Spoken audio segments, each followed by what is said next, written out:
In episode 4, the Mandalorian is looking for a safe and quiet planet that he can just lay low with the child, and he finds a forest planet that's densely populated named Sorgan. And this place just seems like an ideal situation for what he's looking for. So the Mandalorian lands there and heads to a local restaurant where there's just one thing that doesn't seem quite right about it, and that's the person in the corner who just looks very out of place and very bounty hunterish. So when the owner comes over to get the Mandalorian's order, he tells her to bring some soup for the child, but also, do you know anything about that person over there? And she says, well, she arrived about a week ago, but other than that, not really. The next time he looks over, though, the woman is gone, so he pays the bartender to watch Baby Yoda and starts tracking her down. And it doesn't take long for her to pop up and the two get into a fight. This fight leads to a standstill, though, where they're both pointing their blasters at each other, and it's broken up when Baby Yoda comes out sipping on some soup. And that's when the Mandalorian invites her inside to have some of that soup. And she tells the Mandalorian her story that she's an ex-rebel turned mercenary named Cara Dune, but she arrived on the planet first, so the Mandalorian needs to kick rocks, unless they want to go in a round 2. So the Mandalorian obliges and heads back to his ship, and as he's working on it, he's approached by 2 farmers in the middle of the night. And they want to hire the Mandalorian because they were attacked by raiders the day before, and they're not the fighting type. They just really need some protection, but the Mandalorian isn't interested in it, even though this little village is willing to give him all the money that they have. And it isn't until he overhears them say, great, we have to go back to the middle of nowhere, that he's interested, because the middle of nowhere is exactly where he wants to be. But before he heads there with them, he wants to hire Cara. And she's hesitant to go, but he says the best case scenario is you're a deterrent, and the worst case scenario is you just tune up your blaster. But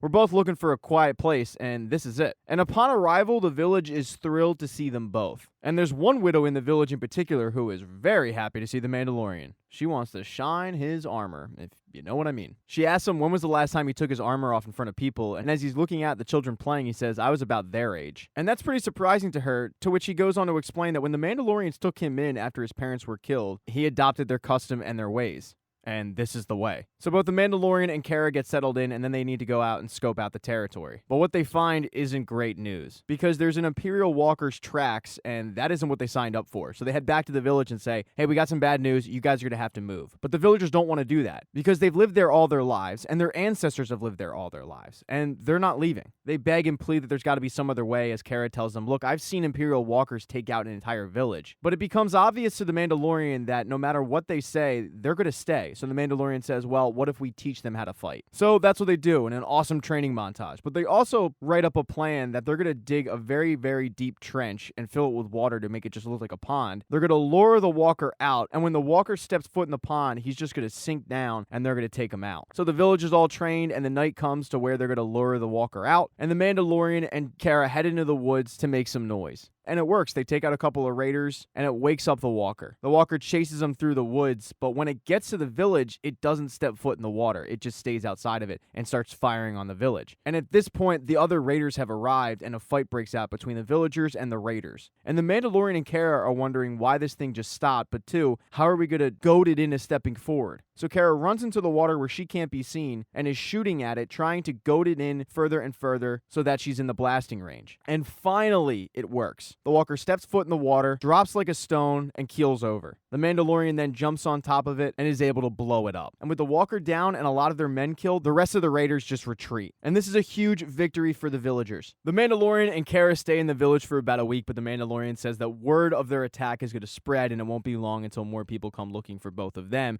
so they should probably head out. And Cara says that's going to be tough to tell him that, meaning the child, because he's gotten really comfortable there. And the villagers don't want them to leave, especially that widow. She definitely doesn't want the Mandalorian to leave. And Cara asks, what happens if you take your armor off? And he says, nothing. I just can't put it back on. So let me get this straight. You could settle down with that hot widow and live a good life with your child, but instead, you're not going to do that. And he goes, no, I'm not. But what I am going to do is leave him here, because a life on the road is no life at all. And he's comfortable here, and he can have a good life. The Mandalorian then heads over to the widow and is explaining how the child is comfortable here and he wants to keep the child here. And as she's trying to convince the Mandalorian to stay, there's a bounty hunter in the woods that has his sights set on the child. Luckily for Baby Yoda, though, Cara has gotten to him first and shoots him. But now they know that the bounty hunters are just going to keep coming for the child, so unfortunately, they can't stay there, and the Mandalorian and Baby Yoda take off. Thank you for watching this recap. If you do not see the next one up in the corner right there on the end screen, don't worry, it'll be up shortly.